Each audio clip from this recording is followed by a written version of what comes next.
December 19, 2007, a powerful explosion and fire occurred at T2 Laboratories, a small chemical producer in Jacksonville, Florida.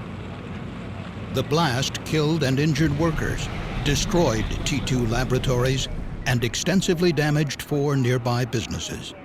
Windows blew into offices, striking workers with flying glass. The explosion at T2 Laboratories is one of several accidents that the CSB has investigated caused by runaway chemical reactions. Accidents resulting from reactive hazards occur too frequently and often have serious consequences.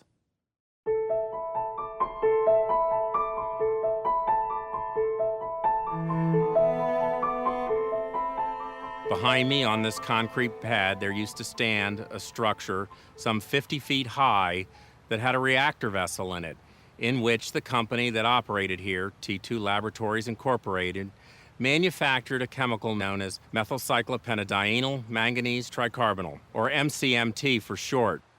The entire structure and reactor vessel were blown away in the explosion. T2 produced MCMT, a gasoline additive, in batches using a 2,500-gallon reactor. An operator controlled the process with a computerized system in a nearby control room. In the first step, liquid chemicals and sodium metal were loaded into the reactor, heated, and then mixed with an agitator. The reaction produced hydrogen, which was vented to the atmosphere.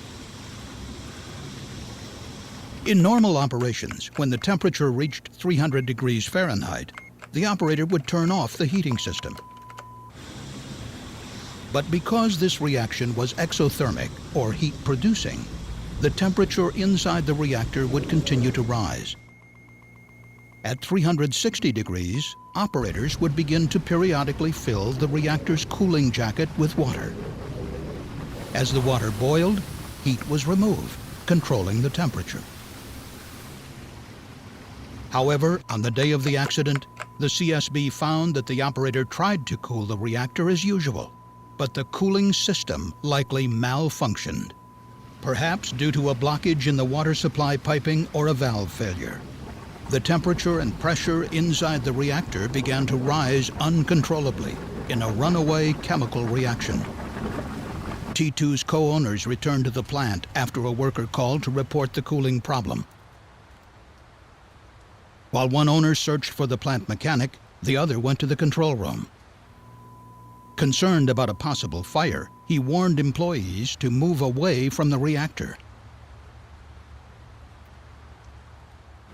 Inside the reactor, the pressure was still increasing, reaching 400 pounds per square inch and bursting the rupture disc. Witnesses heard a sound like a jet engine as high-pressure gas began to vent from the reactor. But it was too late. Within 10 seconds, there was a massive explosion, equivalent to about 1,400 pounds of TNT.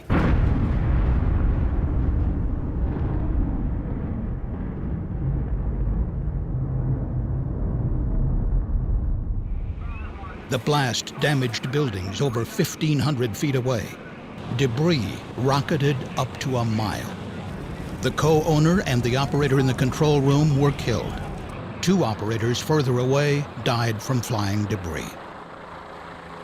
32 other people were injured, including 28 at nearby businesses. This facility housed multiple types of chemicals. That was a kind of a mass storage of everything you can think of, and it was all mixed together and it was all burning together. And for our perspective from the hazardous material side, it makes kind of a worst-case scenario. Damage from the explosion was so severe, 4 nearby buildings were condemned. My office personnel heard a whistling sound in the area, and as they looked out the window, they saw an orange glow, which was the blast coming off of the explosion. And it came to our offices, and it blew in all the windows in our office trailers. Immediately, it was a shock or a surprise, and then all of us were shaken afterward.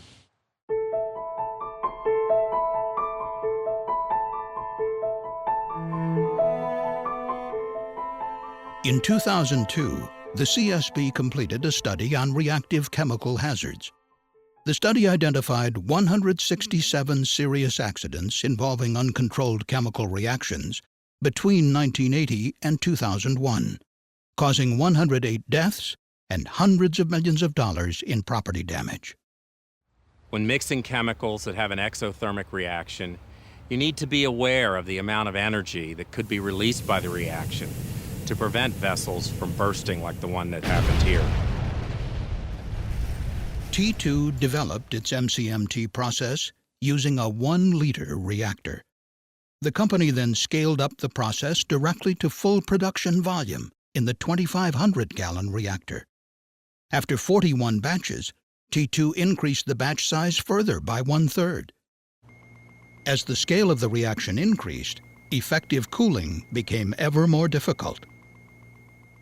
During 175 production runs making MCMT, T2 periodically experienced problems, such as unexpected temperature increases, but the company never fully investigated the causes. And T2 had only equipped the reactor with a simple cooling system using city water. When the system malfunctioned, there was no backup cooling immediately available to control the reaction.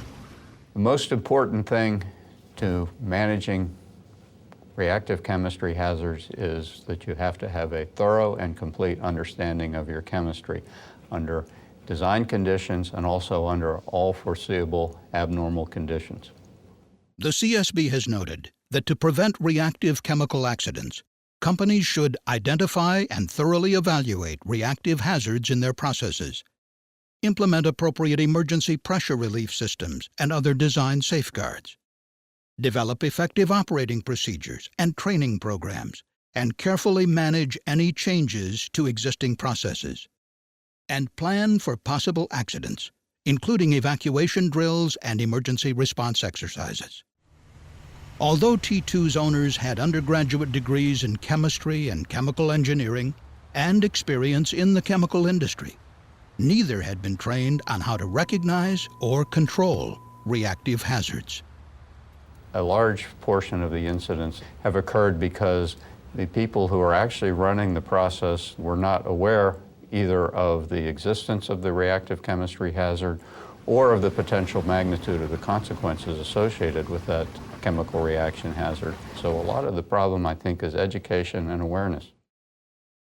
The board noted that multiple sources of information are available on how to control reactive hazards, including publications from the Center for Chemical Process Safety, the Design Institute for Emergency Relief Systems, and the UK Health and Safety Executive.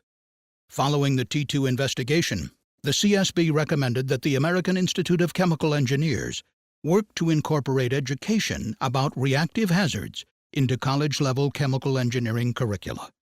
Reactive chemical hazards continue to be a too frequent cause of chemical accidents. Improved industry practices and increased education will help prevent these tragedies. Thank you for watching this CSB safety video.